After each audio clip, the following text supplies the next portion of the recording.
Licenciado Marat Paredes Montiel, él es el segundo visitador de la Comisión Nacional de los Derechos Humanos. Marat, mucho gusto, buenos días. Muy buenos días, Nina, un saludo a ti, a tu auditorio, muchas gracias por el espacio.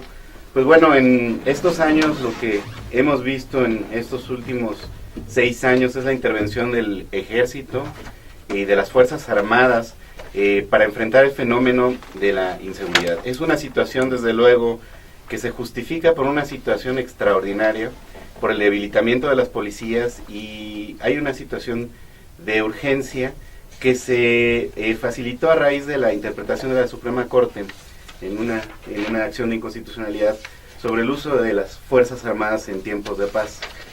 A partir de esta situación, el Ejército intervino, desde luego, y la Secretaría de Marina. Esto ha generado, por una parte, acciones importantes en contra del crimen organizado, pero de la otra también violaciones a derechos humanos. Las quejas que se presentaban en contra de la Secretaría de la Defensa Nacional y la Secretaría de Marina han venido creciendo en una situación muy importante. Para ponerte un ejemplo, Nino, en la Secretaría de la Defensa Nacional en 2005 se recibían 186 quejas, 2006 183, 2007 362, 2008 1224, 2009 1783, en 2010 observamos un leve descenso, 1407, en 2011 1695 quejas, y en 2012, en lo que llevamos al 31 de mayo, 754 quejas por violaciones a derechos humanos. Estamos hablando de violaciones a derechos humanos tan delicadas como el trato cruel, inhumano, degradante, la tortura, la detención arbitraria, los cateos ilegales, la desaparición forzada y la privación incluso de la vida. Desde luego, ha habido un esfuerzo también a la par de que las Fuerzas Armadas, que no están capacitadas para las labores policiales propiamente, sino que tienen una intervención de emergencia, sobre la marcha realicen una capacitación sobre estos elementos que están en activo. La Comisión Nacional de los Derechos Humanos ha asignado convenios con la Secretaría de Marina y la Secretaría de la Defensa Nacional que han permitido la capacitación de 30,000 elementos solamente el año pasado de ambas corporaciones. La Comisión ha insistido en protocolos del uso de la fuerza pública y finalmente, en principio, Marina emitió la directiva 0309 y finalmente en abril se emitieron las directivas por parte de la Secretaría de la Defensa Nacional, unas directivas que no son definitivas, que necesitan un desarrollo porque ellas mismas remiten a un desarrollo. Pero en lo que sí tenemos que poner énfasis es que tenemos que tener una política de tolerancia cero a las violaciones a derechos humanos. No es válido que bajo ningún discurso se violen los derechos humanos de ninguna persona. Es necesario también trabajar el fortalecimiento de la policía. La presencia de las Fuerzas Armadas tiene que ser transitoria y mientras estén las Fuerzas Armadas operando, tiene que hacerse con absoluto respeto a los derechos humanos. También nos acompaña el maestro David Cárdenas, investigador en Derecho Constitucional y profesor del TEC de Monterrey, Campus Toluca. David, mucho gusto.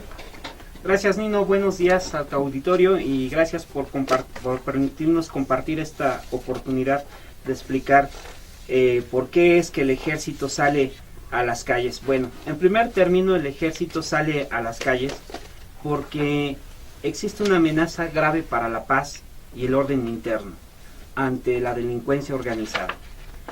Esto en cierta forma al común del ciudadano, como se observa en el medio académico, es en cierta forma un estado de guerra interna provocado por la delincuencia interna. Hay fuerzas federales, estatales o municipales que atienden ese problema de inseguridad, como es la policía en sus diferentes niveles, pero eso fue insuficiente ante la gravedad del problema. Y si buscamos el sustento legal que permite en cierta forma forzar esto, vamos a encontrar que el presidente de la República en sus atribuciones tiene la de preservar la seguridad nacional en términos del ordenamiento jurídico respectivo, es decir, la Ley de Seguridad Nacional. Esta Ley de Seguridad Nacional prevé en uno de sus apartados que se tendrá que proteger a la nación mexicana frente a las amenazas y riesgos que enfrenten en nuestro país, de manera tal que este mismo ordenamiento prescribe que por amenaza se debe entender, entre otros, actos que impidan a las autoridades actuar contra la delincuencia organizada y actos tendentes a obstaculizar o bloquear operaciones militares o navales contra la de la UNAM. Samuel, mucho gusto y buenos días. Buenos días, Nino, un placer estar aquí con los colegas y hablándole ante tu auditorio. Yo creo que hay que ir viendo cómo en este sexenio y antes se fue desarrollando el problema. Me estoy refiriendo al problema tan complejo que tiene que ver con la delincuencia organizada y de cómo se fue volviendo necesaria la participación del ejército en alguna de las acciones, en donde se tuvo éxito relativo y donde, como ya sostuvo Marat, pues hubo y hay problemas. Yo creo, y lo he sostenido en varios foros, que el gobierno actual no tuvo una política correcta en torno a la delincuencia organizada. Y sale Calderón a decir en qué nos equivocamos, cuáles son las estrategias, si tenemos todos los elementos ahí. Bueno, pues se equivocaron en algo que un médico te dice en la dosis, ¿okay? Se les olvida que durante los primeros 3 años de este gobierno, la política era que los estados no deberían intervenir en la lucha contra la delincuencia organizada.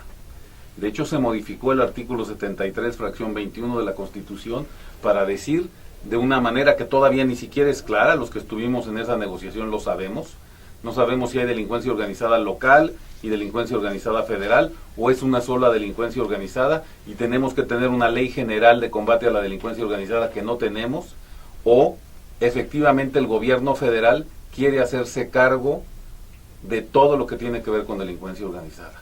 Esa discusión en el Congreso, en la reforma de 2008, no terminó, y por eso los textos constitucionales son contradictorios. Sí puedo decir y afirmar, porque yo estuve ahí en ese proceso de negociación, que la línea bajó tanto de PGR como de Presidencia de la República para decir que era facultad exclusiva el concepto del combate a la delincuencia organizada. Entonces, claro, frente a eso, pues muchos gobernadores, incluyendo los priistas, levantaron la mano. ¿Tú quieres entrarle? Éntrale, pero bajo tu responsabilidad. Y después de eso, luego ahora hay reclamos de dónde se da los procesos de violencia. La Comisión Nacional de Derechos Humanos generó una recomendación hace 6 años, un poquito más, sobre que teníamos que tener ley de uso de la fuerza. Es una recomendación a todos los gobernadores, me parece, a todos los secretarios de Seguridad Pública y todos los procuradores. ¿Sabes cuántas leyes de uso de la fuerza hay en este país en este momento? No tengo idea. Una, la del Distrito Federal. Desde hace 7 años incumplieron todos una recomendación de la Comisión Nacional de Derechos Humanos. Solo el Distrito Federal, y puedo decir por qué y cómo se generó esa ley, sacó esa ley en su momento. En la Cámara de Diputados, nos tocó ayudar, pasó la ley de uso de la fuerza, pero en el Senado la congelaron. Y claro, ahora Marat habla de manera correcta de los protocolos que están haciéndose. Esos protocolos son buenos porque antes no se tenía nada, pero no cumplen con los principios que exige la Corte Interamericana y la Corte Europea de los Derechos Humanos, porque esa no tiene carácter general, no están emanados por el órgano autorizado y tienen desde hace 3 años en la congeladora una ley de uso de la fuerza. ¿Quieres que te diga por qué la tienen ahí, Nino? No. Porque no quieren ser regulados. ¿Pero por qué? Pues por una razón. No se entiende que la regulación de uso de la fuerza protege a 2 personas. Al que es sujeto, es decir, a la ciudadanía, pero también a quien la está aplicando. Claro. Pero eso quita arbitrariedad en el manejo. Los mandos ya no pueden decir, tú ve a hacer esto por mis pistolas y después veremos. Entonces, sí es un elemento que hay que denunciarlo porque esa ley estuvo ahí, pasó con la presidencia de César Camacho y diputados de izquierda en la Comisión de Justicia antes de 2008 y está en la congeladora desde hace 3 años. ¿Por qué no tenemos ley de uso de la fuerza? Porque todos los implicados en el manejo de uso de la fuerza la bloquearon en el Congreso. Samuel, ahorita lo que acabas de decir me hace recordar varias cosas. Los gobernadores. Oye, está pasando esto y esto, es delito federal, no me corresponde.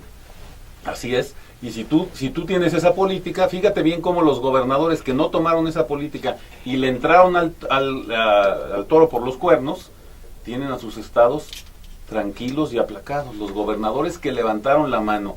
Pero hay que decirlo también por responsabilidad del gobierno federal, porque ese fue el mensaje que envió el gobierno federal, pues es ahí donde hay más violencia, precisamente. También nos acompaña el general de división retirado, Luis Garfias Magaña, ex rector de la Universidad del Ejército y Fuerza Aérea. General, mucho gusto, bienvenido. Buenos días a los señores de la mesa y buenos días a usted y a su auditorio. Yo comenzaría por el principio diciendo qué cosa es seguridad nacional. Todos los días se oímos hablar de seguridad nacional y yo no he oído una definición precisa. Lo que yo voy a dar es un concepto mío. La seguridad nacional es la suma de la seguridad exterior, de la seguridad interior y de la seguridad pública. En cualquier país del mundo, la seguridad exterior e interior es responsabilidad absoluta de las Fuerzas Armadas, las primeras dos. Y la tercera es responsabilidad absoluta de las policías, la seguridad pública. ¿Qué ha pasado en México? En México ha pasado de que la seguridad pública se desbordó hace mucho tiempo, no ahora, hace mucho tiempo se desbordó, ante unas policías ineptas, incapaces y profundamente corruptas en todos los órdenes, municipal, estatal y federal, profundamente corruptas, y lo vemos todos los días. Entonces, este problema se convirtió en un problema de seguridad interna. El presidente de la República, de acuerdo con el artículo 89, fracción sexta de la Constitución, tiene la facultad para preservar la seguridad nacional en los términos de la ley respectiva y disponer de la totalidad de la Fuerza Armada permanente, o sea, el Ejército, la Armada y la Fuerza Aérea, para la seguridad interior y defensa exterior de la Federación. El presidente no necesita pedirle permiso a nadie para aplicar esto, y así lo ha hecho. Y también con la fracción segunda del artículo primero de la ley orgánica, que dice que la función de las Fuerzas Armadas, el Ejército y la Fuerza Aérea es proteger la seguridad interior. Él ha visto en los retenes a los soldados drogados y borrachos. Le voy a decir al señor Ivanco y a los que me escuchan, en el Ejército hay un delito que se llama inutilización voluntaria para el servicio. Esto quiere decir que además del servicio de armas que está cumpliendo el soldado o el oficial o el que fuere en un retén, si toma o se droga, tiene el delito de inutilización voluntaria para el servicio. No lo saben. Eso no lo hace cualquiera, porque el soldado sabe perfectamente que se va a meter en un problema muy serio. En consecuencia, yo creo, ¿qué ha pasado con las Fuerzas Armadas? No han tenido la protección legal adecuada. No han tenido la protección legal adecuada. ¿Cuál es? En México se habla mucho del estado de excepción, del estado de emergencia, del estado de alerta. Eso no existe. No hay ningún ordenamiento legal que me digan a mí que hay estado de excepción en México. No hay en México más que el artículo 29 de la Constitución de la República. No hay más que eso, que es la suspensión de las garantías individuales. En casos de invasión, perturbación grave de la paz pública o de cualquier otro que ponga a la sociedad en grave peligro o conflicto, solamente el presidente de los Estados Unidos mexicanos, de acuerdo con los titulares, etcétera, y el Congreso podrá restringir o suspender en todo el país, en un lugar determinado, el ejercicio de los derechos y las garantías que fuesen obstáculo para hacer frente rápida y fácilmente a la situación, pero deberá hacerlo por un tiempo limitado, por medio de prevenciones generales y sin que la restricción o suspensión se contraiga a determinada persona. Esto es importantísimo porque esto le da una protección legal a las Fuerzas Armadas y a las policías, y que no se ha hecho por razones políticas. A ver, ahorita que tocó lo de las policías, yo no lo entiendo y ojalá Federico, que es un experto en esto, me lo pueda explicar. La policía municipal nunca comparte información con la policía estatal, o la estatal no comparte información con la policía municipal, ni con la federal, ni con el ejército, ni con la marina. Como que cada quien va por su lado en una lucha en que, pues, quién es o de quién depende cada una de estas policías, de quién depende el ejército y de quién depende la marina, como si se manejaran de forma distinta en la misma lucha contra el narcotráfico. Nos acompaña el doctor Federico Ponce Rojas, vicepresidente de la Academia Mexicana de Derecho Internacional, profesor de la Facultad de Derecho de la Universidad Anáhuac. Federico, mucho gusto, buenos días. Gracias, Nino, buenos días al auditorio, a esta distinguida mesa. Gracias por invitarme, Nino. Primero te contesto rápidamente. La pirámide constitucional define al municipio, el municipio libre.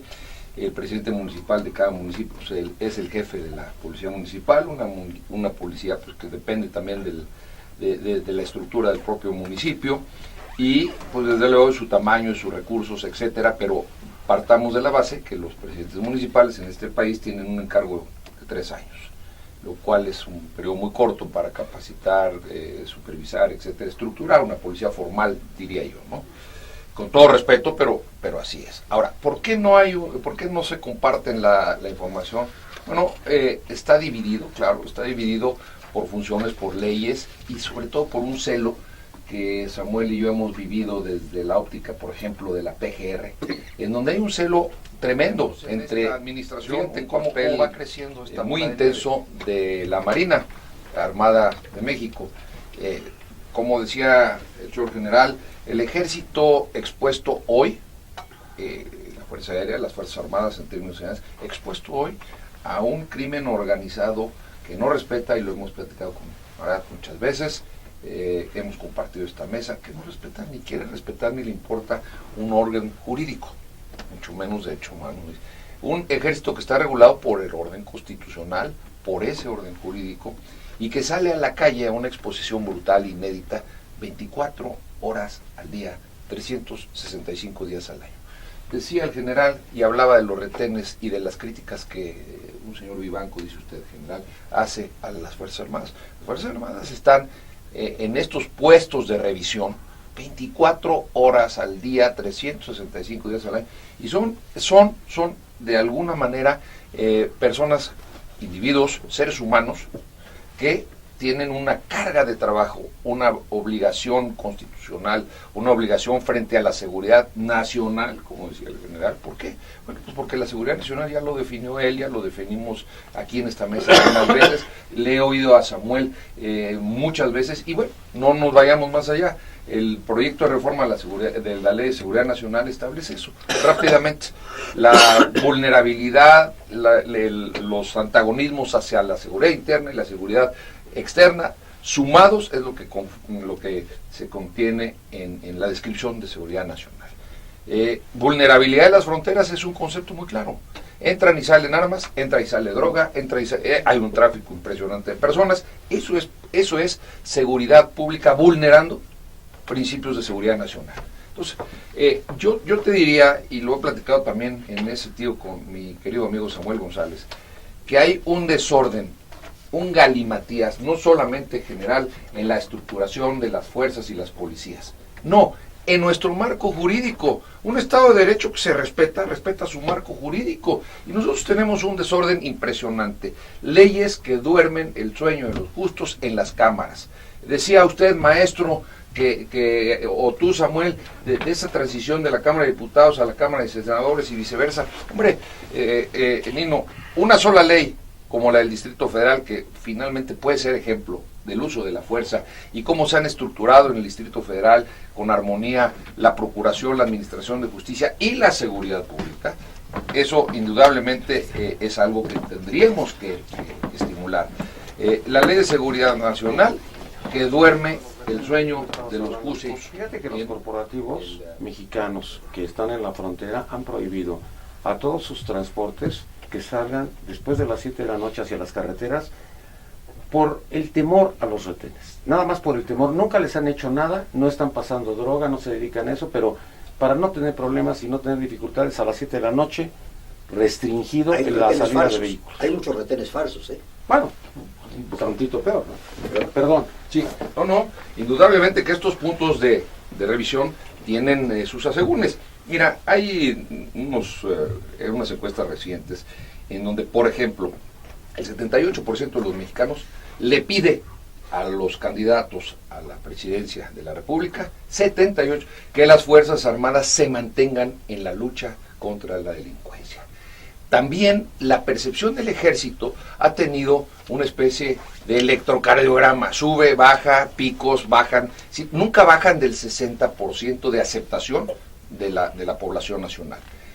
han estado en puntos importantísimos, arriba del 70%, pero también los puntos malos, como tú decías, en este momento tienen un incremento, y uno de los puntos es justamente son estos retenes o estos puntos de revisión, que los hay legítimos y los hay impuestos por la delincuencia organizada. Ahora, yo convoco, invito para que se ordene el marco jurídico y se le dé el instrumento legal a las Fuerzas Armadas para actuar, porque es un instrumento legal que va a proteger, como decía el maestro, a dos partes, a los gobernados y a los gobernantes. Es decir, en este caso a las Fuerzas Armadas, que actúen con pleno conocimiento dentro de ese marco jurídico. Hablo rápidamente de las reformas que no han transitado debidamente, como la Ley de Seguridad Nacional, como el Código de Justicia Militar, como el Código Penal, como el Código de Procedimientos Penales, etcétera. Es decir, eso tendrá que ser revisado y adecuado para que esto funcione. En términos de, quería hacerle una pregunta a mi amigo Marat. Pregúntale. Sobre la Comisión Nacional de Derechos Humanos. Se hablaron de cifras elevadísimas de quejas. No es lo mismo la queja que la recomendación. Si hay una institución en este momento, y tú lo dijiste, me diste 30,000 elementos capacitados en ese desarrollo y la cultura de protección de los derechos humanos, son las Fuerzas Armadas. El Ejército, y aquí está un exrector de la Universidad del Ejército y la Fuerza Aérea, tiene en todos sus planteles como obligación la instrucción y la preparación de la cultura de los derechos humanos. Los soldados, de soldado, cabo, sabría decir la tropa, como ustedes le llaman en general, trae en su uniforme siempre una cartilla, se dice que una cartilla de derechos humanos que tienen que conocer. Es decir, y el ejército yo ahorita te la entrego la ejército. Aquí está. La trae, los derechos humanos en el ejército y la Fuerza Aérea. Yo no distingo entre marinos, entre Fuerza Aérea y ejército. Yo hablo de Fuerzas Armadas, que es un todo y es una concepción estructurada. Le está preguntando, ahorita voy contigo, ahorita voy con Samuel. Es muy importante la pregunta que nos hacen Federico y el general y la situación de que nos están diciendo. Porque, en primer lugar, y Federico lo sabe muy bien, las quejas de la Comisión Nacional de los Derechos Humanos no culminan necesariamente en una recomendación. Entonces, las recomendaciones culminan en violaciones más graves. Claro. Pero lo que quiero comentarte es que una de cada 3 quejas, es decir, el 30% de las quejas, una de cada 3 quejas, se demuestra que hay una violación a derechos humanos en el caso de la Secretaría de la Defensa Nacional. Y estamos hablando de casos difíciles de acreditar. En los cateos ilegales, los vecinos muchas veces no quieren testificar. Estamos viviendo situaciones muy complicadas en el país, donde hay un adelgazamiento de la noción de la inviolabilidad del domicilio, que es muy peligroso. Sí. Las esencias del Estado de Derecho son las cláusulas libertad y propiedad. Cuando la gente ve como normal que el ejército se meta a sus casas y no lo asume ya siquiera como una violación, estamos viviendo algo sumamente delicado. Samuel decía una cosa muy interesante, muy importante, y es la necesidad de una ley sobre el uso de la fuerza pública, y es una situación que se acaba de emitir nuevamente en una recomendación, la recomendación sobre el caso de violaciones graves a derechos humanos del caso de Ayotzinapa, que llevó el primer visitador general y que emitió nuestro presidente, una recomendación que se emitió en 3 meses en una investigación, un informe a menos de 6 meses de la reforma constitucional de 10 de junio, o a 6 meses, un día se ejerció la facultad oficiosamente. A los 12 días teníamos citado a un gobernador, en la Suprema Corte en 94 años citó una vez a un gobernador, en enero teníamos citado al comisionado general de la policía, en menos de un mes se emitió el informe lo preliminar de los cambiaron, creo, hechos. ¿no? Así es. Se fue para arriba, ¿no? Como pasa en este país. Cayó para arriba. Se cayó para exactamente. Y en menos de 3 meses se emitió la recomendación donde se pidió nuevamente una ley sobre el uso de la fuerza pública.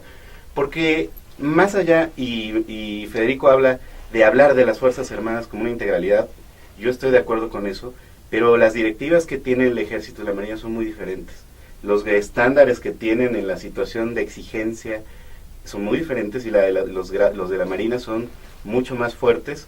Por ejemplo, en la cuestión del cateo, que está absolutamente prohibido que, salvo en una situación que incluso en una situación de flagrancia, si no hay una orden de cateo, los marinos no entran a una casa según su propia directiva, y la última reforma hablaba aquí el general de Vivanco, de Human Rights Watch, y aquí yo lo he dicho en esta mesa. Creo que hay mensajes que son contradictorios de los patrones o de los dueños de todas estas organizaciones y de todas estas instituciones. Miren, y no es muy importante entender en dónde estamos. La decisión de utilizar al ejército desde el año 1996 en labores antinarcóticos vino de los Estados Unidos. Es una decisión americana, la propuso el general McCaffrey. Aquí la adoptamos acríticamente. ¿Okay? Pero no solamente eso. ¿Okay? Si tú ves el proceso y quién está tomando las decisiones y cómo la están tomando las decisiones, tú puedes ver claramente que eso depende de decisiones que están tomadas hegemónicamente por procesos americanos, o sea, son elementos americanos, y son dos grandes movimientos. Uno, la utilización de las Fuerzas Armadas en funciones de seguridad pública y lucha contra el narcotráfico y delincuencia organizada, y el otro el de los derechos humanos. Los dos movimientos vienen acompañados, son financiados por los mismos entes, aunque los Estados Unidos no son monolíticos, son prismas de agencias con intereses de agenda y de agencias que son contradictorios. Tú ves un esquema de financiamiento integral. ¿Okay? La Comisión Interamericana de Derechos Humanos y la Corte Interamericana de Derechos Humanos son financiadas al 90% o al 80% por los Estados Unidos. ¿Okay? Entonces, aquí yo creo que las Fuerzas Armadas se pueden sentir literalmente acorraladas. Pero perdonen, las Fuerzas Armadas no tuvieron buenos asesores. Se los digo con toda franqueza, no entendieron y no leyeron las decenas de sentencias que sobre derechos humanos existen en la Corte Interamericana y en la Corte Europea, donde ya cualquier persona lo pudo haber leído al inicio de sexenio y haber hecho un estudio a profundidad de lo que significa la aplicación de los derechos humanos en funciones de seguridad pública y de seguridad nacional y de seguridad interior. No hay ninguna distinción en las sentencias de la Corte Europea y de la Corte Interamericana entre ejército y policía en funciones de seguridad pública. El que les dijo eso, los engañó, sea la Presidencia de la República o sea sus asesores. Los engañó y esa parte uno lo entiende, porque yo aquí veo que hay un engaño al ejército, que les dijeron que era posible sostener un fuero en funciones de seguridad pública distinto de las reglas de uso de la fuerza. Mira, aparte de lo que está diciendo con propiedad Marat, hay otro caso que es paradigmático, donde la Suprema Corte de Justicia, gracias al ministro Gudiño, fijó reglas de uso de la fuerza. Nos estamos refiriendo al caso de Atenco. Este caso que inició, como tú sabes, el 132, porque el señor Peña Nieto no le supo entrar al toro en ese momento. Dijo, asumo la responsabilidad. Y luego tuvo que, en los diálogos del Chapultepec, echarse para atrás y decir, me equivoqué, porque no asumo la responsabilidad de las violaciones de derechos humanos. ¿Okay?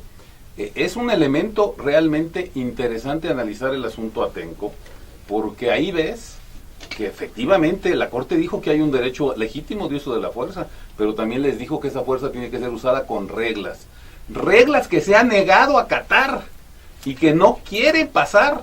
¿Sabes a nosotros cómo nos dijeron cuando propusimos la ley del Distrito Federal?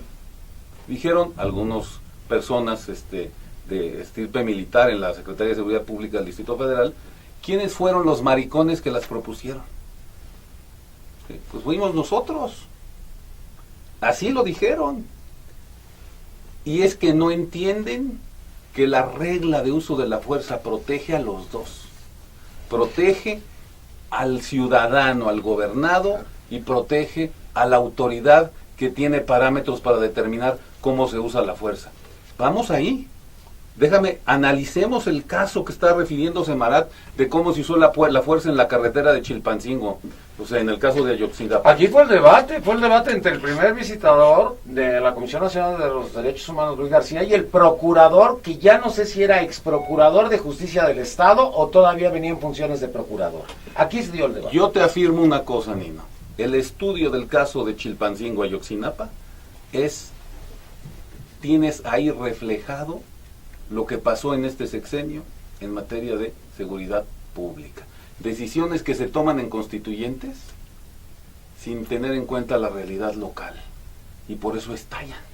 Ese es el grave problema, porque no tenemos reglas de uso de la fuerza claras y contundentes. En Francia hay 2 líneas, lo sabe muy bien Federico, que ha estado muchas veces trabajando con la policía francesa. 2 líneas distintas. Una es la línea policial y otra la línea de responsabilidad política. En este sexenio, lo afirmo con toda claridad, se han confundido. Por eso tienes a policías haciendo funciones de secretario de Seguridad Pública que no entienden ni siquiera su función. Ahora, si usted me permite hablar sobre los derechos humanos de las Fuerzas Armadas. Yo pregunto, ¿por qué no se aplica el artículo 29, que para eso fue hecho? ¿Por qué? ¿Por qué? General, pues esa pregunta no se la tiene usted que hacer a la Comisión No, Nacional ya de lo los sé que Derechos no, Humanos. yo Se la se tiene la que hago hacer a al usted. presidente de la Claro, República, que es el obviamente, que la tiene no que se lo hago a proponer. usted, se la hago a todo el Que es el comandante supremo de las Fuerzas Armadas. A él hay que preguntarle, ¿por qué no lo ha hecho? A todo el mundo se lo pregunto, Pero no fundamentalmente, todo el mundo le puede contestar, general. El único que le puede contestar es el presidente. Claro, fundamentalmente el Así presidente es. de la República, efectivamente. Fundamental Él- y únicamente. Él es Así el es. que tiene que decir por qué no se usa este artículo, que protege a las Fuerzas Armadas y a la policía. ¿Por qué en Guatemala, que es nuestro vecino, en Guatemala, hace unos meses y hace unas semanas, el antiguo presidente y el actual han puesto el estado de sitio en los departamentos Regionalizado. que están colindando con México con el problema de las drogas? Porque ellos sí pueden, que es un país pequeño, y este que es un país grande no puede. Ahora, general, se Ahora- suspenden algunos derechos, el ejercicio de algunos derechos. Hay derechos insuspendibles en el artículo 29 constitucional. El derecho a no ser torturado es una cuestión claro, que no desde puede luego. ser suspendida. Obviamente. por ninguna Internacional, Marat. Eso Es un de la- derecho humano Claro, contemplado en pero nuestras desde luego. obligaciones Eso de la tortura yo internacionales. lo he oído. Yo Pero es tengo- una situación que enfrentamos constantemente No, en las quejas que no, nosotros permítame usted. enfrentamos. Mire, yo estuve 45 años en el ejército, 45 años. Fui comandante de batería, comandante de regimiento, jefe de Estado Mayor, comandante de zona. Estuve con los soldados, viviendo con ellos. De 45 años, conocí todas esas cosas. Lo de entrar a las casas no es de ahora. Desde hace muchos años atrás, por el problema de las drogas. Yo lo viví en Zacatecas. Eso ha sido de siempre, porque siempre han estado desprotegidos. ¿Ha sido de siempre y debe de ser para siempre? No. Se debía de regular la actitud de los soldados, porque ellos no son policías. Entonces se echa de mano a ellos y A ver, vienen los Federico, problemas. entonces eso a quién le corresponde. A ¿Al ver, presidente? Dos cosas. Dos cosas. muy rápidas. Yo creo que la obligación y la tarea de la Comisión Nacional de Derechos Humanos, frente a lo que acaba de decir Samuel, es importantísimo. Es una comisión a la que todos los mexicanos estamos obligados a fortalecer. Yo los vi nacer, los vi crecer, y creo en la comisión como el instrumento único de protección a los derechos humanos. Entre más fortalezcamos a la comisión, menos intromisión del exterior vamos a tener. Y eso es lo que se busca. No queremos intromisiones del exterior, queremos una comisión robusta y fuerte. La segunda, Marat, no me dijiste cuántas recomendaciones, pero no importa. 109, a ver, No, te voy a decir la recomendación, déjame te voy a decir el decirte, porcentaje. porque aquí hablamos Es que todo- te dijo 3-1. Sí, Te me digo dije 3 a uno 1. de cada tres Pero casos, Marat, aquí el estamos hablando tú y yo y 29.03%. todos de números muy fríos que no nos sirven y que no le sirven al auditorio. Es decir, aquí me hablaste de la Marina, la dividiste frente al Ejército y yo te dije que es una Fuerza Armada integral. A ver, si empezamos a hablar de números, hay dos cosas sustanciales. El Ejército tiene más elementos, más exposición. Las Fuerzas Armadas, en términos generales, y hablo de las dos secretarías, tienen una exposición brutal que no habíamos visto, Marat, ni a ti ni a mí nos había tocado vivir, que estén no las calles, fuera, en las calles, en provincia, en medios rurales, como decía el general, en todos lados, con una exposición brutal. Es decir, nunca se había visto una presencia militar, llámese Marina, llámese Ejército, tan numérica, copiosa. Es decir, es inédito y es brutal porque se exponen y están expuestos todo el día. Obvio, aumentan las posibilidades de violación. Claro que aumenta.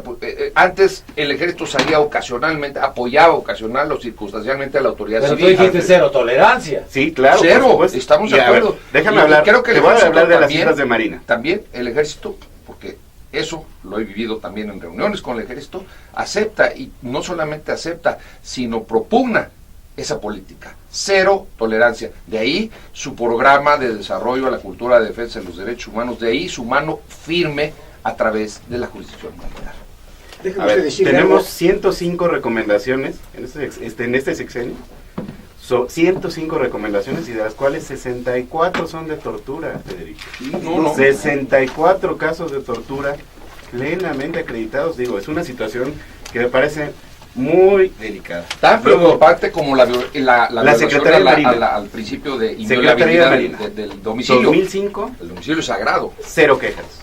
2006, Del Ministerio 26 Público quejas. y de los 2007, jueces, 30. hoy más que nunca con el control difuso de constitucionalidad. Y de Ahí los está jueces, Federico. Federico, Por eso dije, Ministerio Público y que jueces. personas torturadas, Yo que a quería personas decir algo. torturadas les dictan el auto de formal prisión y le califican de Claro, legal la es el detención a fracaso personas completo de la brutalmente política de Mira, seguridad. yo le- tres A ver, criterios unidos. Quería decir Tengo una llamada que te la voy a dar a ti. Sí. Y esto tiene que ver con Zona Esmeralda de Atizapán. Santiago Flores, soy abogado. En Zona Esmeralda, la presidencia municipal tiene retenes diarios para estarme revisando. No se vale. Claro, Es policía municipal. desde luego. Miren, ¿Y entonces qué puede hacer? lo que tenemos que hacer, Permítame, yo fuera de- quería A decir ver, ¿qué algo, puede hacer? algo de la Marina. quejarse ante la Comisión Estatal de Derechos Humanos y ante nosotros. Nosotros vamos a ver esto. Ahorita me lo llevo y vamos a ver esto. Mira. Antes de la Sí. Marina, algo muy importante. La Marina, antiguamente, me imagino que habrá algún acuerdo presidencial, la Marina era responsable nada más de los litorales del país y de 11 kilómetros de litoral hacia adentro, nada más.